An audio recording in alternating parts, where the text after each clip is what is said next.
Hi అందరికీ నమస్కారం. ఈరోజు టాపిక్ వచ్చేసరికి రైతన్నకు విత్తన నేస్త పథకం. తెలంగాణలో కాంగ్రెస్ ప్రభుత్వం రైతుల అభివృద్ధి దశగా ముందు అడుగు వేసి ఒక పథకాన్ని ప్రారంభించబోతుంది. అదే విత్తనం సరఫరా చేయనుంది. ఆ పథకంలో భాగంగా ఏ విత్తనం ఇస్తారు, ఎవరికి ఇస్తారు, అదేవిధంగా ఎంత విత్తనం ఇస్తాననేది పూర్తిగా ఈ వీడియోలో సమాచారం ఇస్తాను మీకు. కావున ఈ వీడియో అనేది ఫస్ట్ నుంచి చివరి వరకు చూడండి.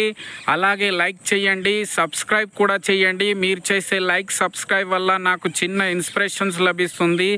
అలాగే అగ్రికల్చర్కి సంబంధించిన ఏమైనా టాపిక్ కావాలన్నా నాకు కామెంట్ రూపంలో తెలియజేస్తే అలాంటి టాపిక్ మీద మీ కొరకు వీడియోని అప్లోడ్ చేస్తాను. రైతులకు నాణ్యమైన విత్తన ఉత్పత్తి కోసం 40,000 మందికి ప్రోగ్రెసివ్ రైతులకు ఆచార్య జయశంకర్ విశ్వవిద్యాలయం నుంచి రూపొందించిన విత్తనాలను పంపిణీ చేస్తామని వ్యవసాయ మంత్రి తుమ్మల నాగేశ్వరరావు తెలిపారు. అదేవిధంగా నాణ్యమైన విత్తన రైతన్నకు నేస్త పథకం పేరిట జూన్లో ముఖ్యమంత్రి రేవంత్ రెడ్డి చేతుల మీదుగా దీన్ని ప్రారంభిస్తామని చెప్పడం జరిగింది.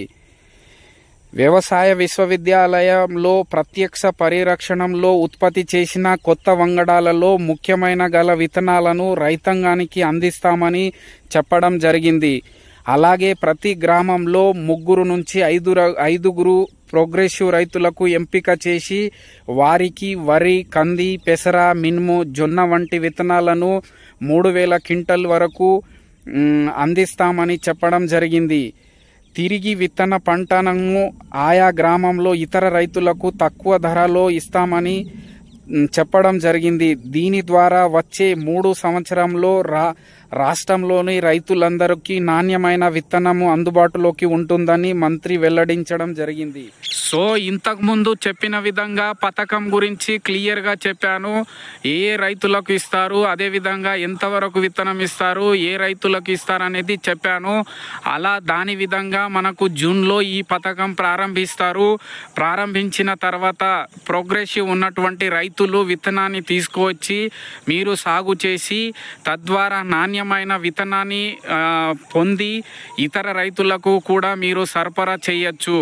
ఆ విధంగా మీరు సాగు చేసి ఇతరకు సరఫరా చేసుకున్నట్లయితే మీ గ్రామంలో, మీ ఏరియాలో మంచి నాణ్యమైన విత్తనం అనేది పొందవచ్చు.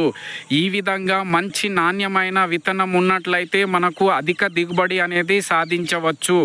అలా అధిక దిగుబడి వచ్చినప్పుడు రైతులకు ఎక్కువ లాభం కలిగే అవకాశం ఉంటాయి. కావున ఈ పథకాన్ని అందరూ మంచిగా వినియోగించుకోవచ్చు. ధన్యవాదము.